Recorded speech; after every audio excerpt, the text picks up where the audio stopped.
you doing today?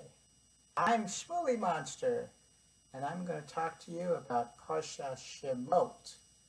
Do you know what that word means? Shemot. It means names. Everybody has a name. Like, I'm Shmuely.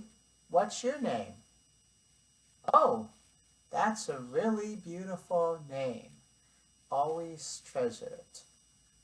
So this Parsha begins the whole book of Shemot, the book that talks about a time in exile in Egypt, that we had gone down with 70 people, and we grew big. We grew very large, very big. We became amazing, wondrous, great nation. We didn't have one baby at a time. We had 6. I don't have 6 fingers, but I only have 4. But just imagine 6 babies coming out at one time. Those are huge, huge births. So we spread out across the land of Egypt. And the Egyptians were afraid of us. They didn't know what to make of us, what to do about us. So they thought to themselves, they said, there's all these people around. They're very smart. They're very strong. So let's put them to work. So they started asking us to build things for them. It started out small projects, and they paid us for it. And then it became a little bit larger projects, and they didn't pay us as much. And then it became even larger projects, and that's when we were fully enslaved, that they wanted to subjugate us. They forgot the lessons that Joseph and Yaakov had taught them. They didn't want to remember all the good things that Joseph had done to sustain them and keep them alive. It was a new Pharaoh, a new regime. He even made a decree against the babies, and he said, throw all the baby boys into the Nile River. Just throw them in. So the Jewish midwives, they didn't like this idea, and they also had emunah. They believed in Hashem. They had faith, and they said, we're not going to do that. So they wouldn't throw the babies in the river, and they kept them in hiding. And there was one very special baby. His name was baby Moshe. And his mother and his sister were the midwives. And so they wanted to protect him. So they put him in a basket. They put him in this basket, and they had the basket just floating on the river, if you can imagine, just floating on the river. And then Pharaoh's daughter, she comes out to the river to take a bath, and she says, what's that all the way over there?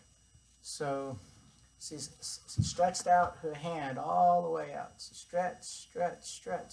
She stretched it out, and she saw that it was a baby in the basket. And she said, oh, this must be a Hebrew baby, one of the babies that my father said shouldn't live. But you know what I'm going to do? I'm going to take it. I'm going to raise it. I'm going to keep this baby as my baby.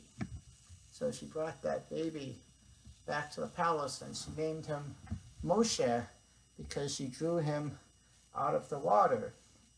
And his sister was watching all of this from the side of the river, and she asked Pharaoh's daughter, would you like a Hebrew woman to come, a Jewish woman, to come and nurse the baby for you? And Pharaoh's daughter said, yes, I would like that. And so Miriam went and got her mother Yocheved, who was Moshe's mother, and she got to be the wet nurse to nurse the baby and to raise baby Moshe until it was time for him to return to the palace.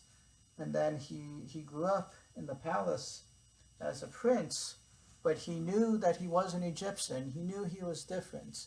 He knew that he was Jewish. He had learned lessons from his mother, from his sister, and when he saw an Egyptian striking a Jewish person, he didn't like that. He knew that was wrong. So he went and defended the Jewish person, and he killed the Egyptian, because according to the Torah, you can use lethal force to stop someone from killing another person.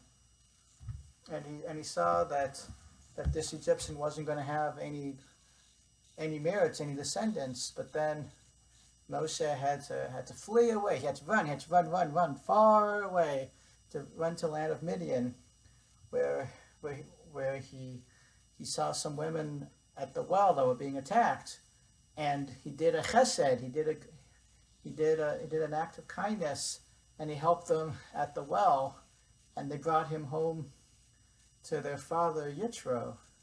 And Moshe had a new home in the desert, tending sheep and learning all of the lessons that he would need to become the leader of the Jewish people.